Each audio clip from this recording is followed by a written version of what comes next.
Half the time I got no credit or anything, but it was all very exciting.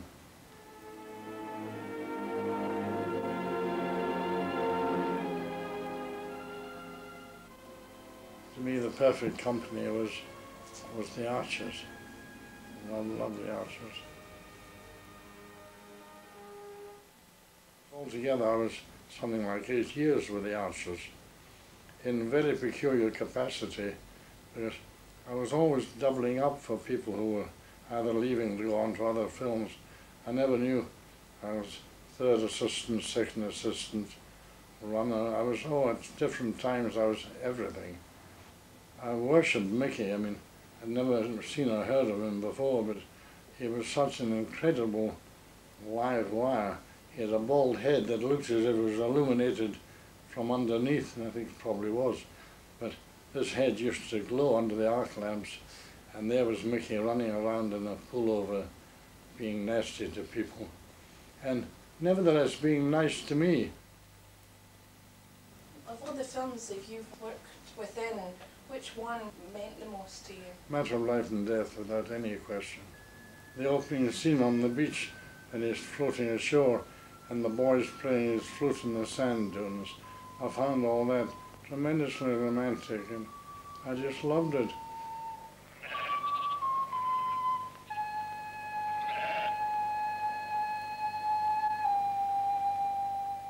This is the first time I'd ever worked with David Niven, and David and I got on very well.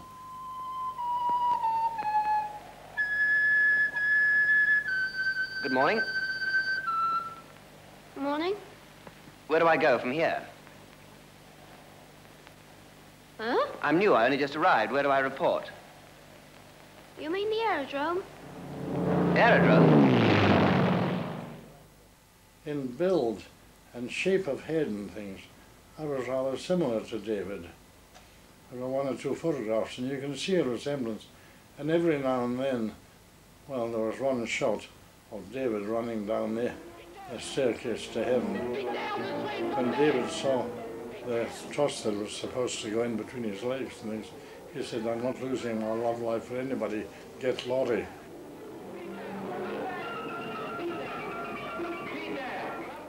David had very strange hands. He had this aristocratic face and everything, but his hands were those of a butcher or a farmer, blunt fingers.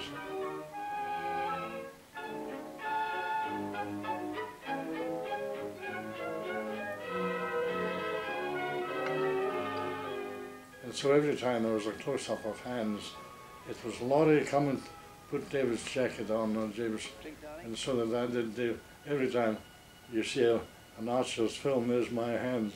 Very exciting.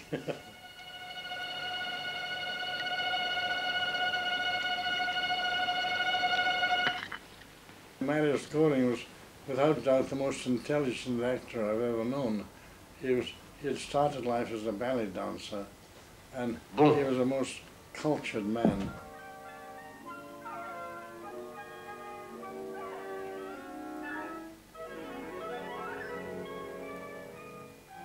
By the rhododendrons, he says, "When you starved for Technicolor up there." Mickey said, "Cut, that's it, that's the line." It wasn't, the line was, "We're so starved for colour up there." But Mary's, "Oh God, we are so starved for Technicolor up there." And because Mickey was like this, he would seize ideas.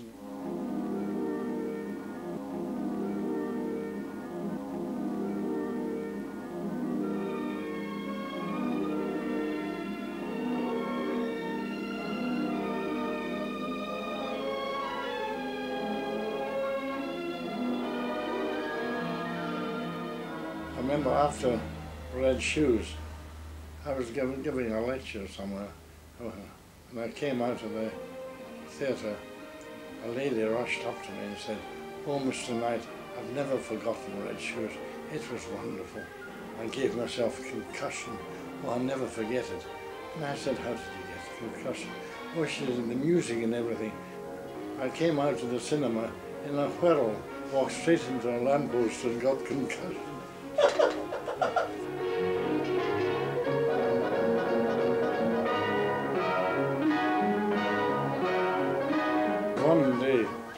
were shooting Red Shoes, and then Walbrook came across to me and said, "Laurie, I would like to see the sequence you just shot."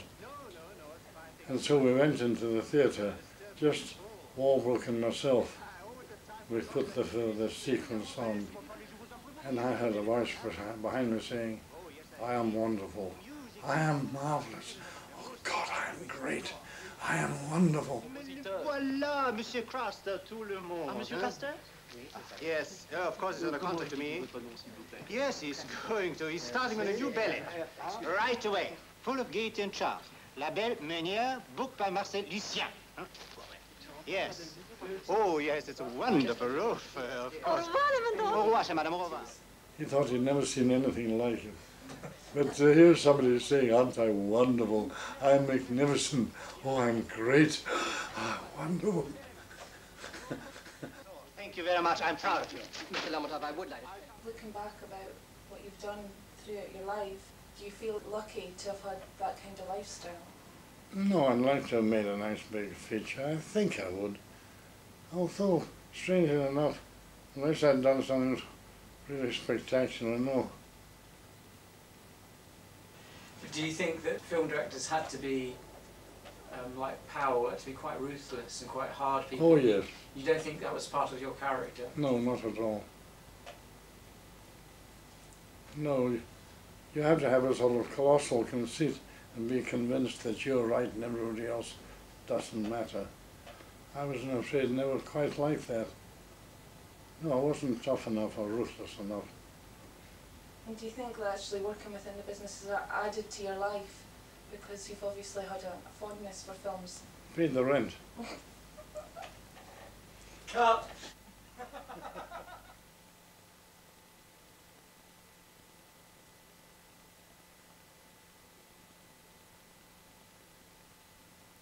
And